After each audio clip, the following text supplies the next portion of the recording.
এবার রমজানে খেজুর কিনতে আর পকেটে টান পড়বে না, কারণ সাধারণ মানুষের কথা ভেবে এনবিআর এমন এক সিদ্ধান্ত নিয়েছে যা শুনলে স্বস্তি পাবেন আপনিও।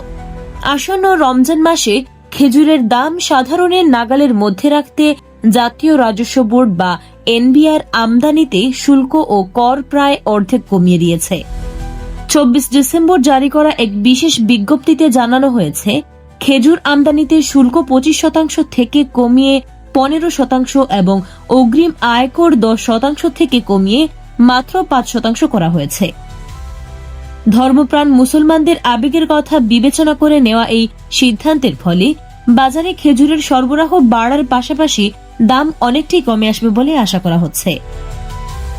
সরকার জানিয়েছে, এই বিশেষ ছাড় 2026 সালের 31 মার্চ পর্যন্ত বহাল থাকবে, তাই সবার ইফতারের প্লেটে খেজুর নিশ্চিত করতে আর কোনো বাধা থাকছে না। এই সুখবরটি সবাইকে জানাতে ভিডিওটি শেয়ার করুন।